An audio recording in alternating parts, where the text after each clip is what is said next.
tea leaves. Mai Ruva vadii vaenda kumvura makuseni havasati vadzoka, vadzoka ruviri kudapa vaenda kuchibhora ndisivi. Sa iyi kapu yangu in case uya padhuze. In case vanhu vatanga kuti wakuita wakukwadza kapu yambuya ndini ndakabva nayo kapu iyi. It's my cup yandakabva nayo ndichangovasirawo zvangu. Sekuru mozva ndoda kuita sei apa? Ndoda kudii? Ndoda kudii? Inini ndoda kuita sei apa pachii mofungwa ndoda kudii apa? Izvi toda kuita masamba ekupisira mumaziva. Anaka ka? Anaka zvokuti. Saka ndizvo izvo ndaita zvokuti ndotanga ndaisa shuga kudai. Pandoisa mvura, pandongoisa zvakadai ndoisa pasi. Ndoisa pamoto. Ndoisa pamoto izvi. Apa ndoda kupinza pamazimbe. Because ndoziva ichiswa pamazimbe chaipo. Utora mvura Uyapadi. Mvura tota kare. Ndoda maita kare ka.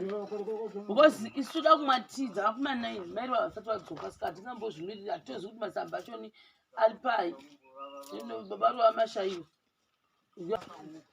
Kuda hatozi kuti wakamaisa paiwo.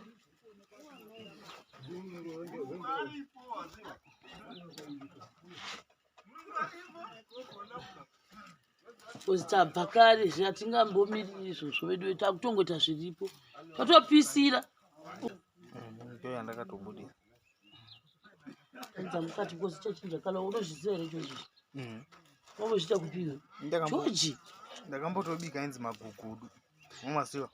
Ndozoma emakira matini mekira mebhodha. Eshuga aya. Ekubika maswitsi eshuga. Emapura poto. Manyatsokuisa pakati. Pakati ngatoda kuti futi poto yacho inyatsokwata mvura.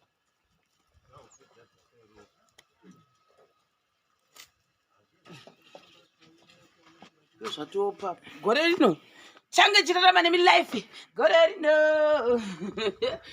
Fulu yapera. Fulu yapera. Zura yanga nditsebedusa guys. Iyo yawoni yakutanga kuchinja. Uyawoni guys. You don't understand. Recha ngakoflish. Ngika amen. Satotenda Mai Ruva vanonoka kudzoka. Masamba musazofungwa kuti hanzi Sheroni wakanga asina masamba. Masamba pano aripo asi kuti munhu uziva pane masamba. Ndiyo waenda kumvura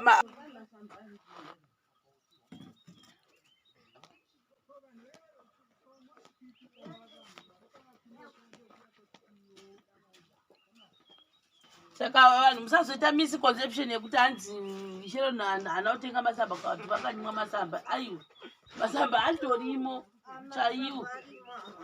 Asi kuti dambudziko ripo hatisingazivi kuti ari pai. Ekera punduru ndipe kapu.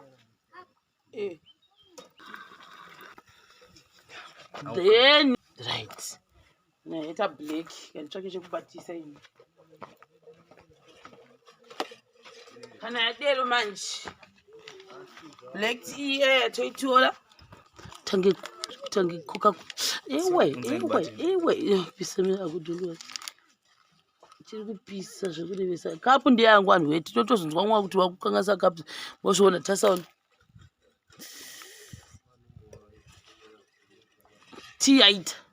Sugar yedu ndo zvazisa zvari. Inochena iyi. Haisi kapu yambuya mozoti hanzi Sheroni wakakwadza kapu dzambuya. Then takuvhara kuda kuti zveni inyatsobhoila. Vada tsotso apa. Vana Ruva yane tsotso.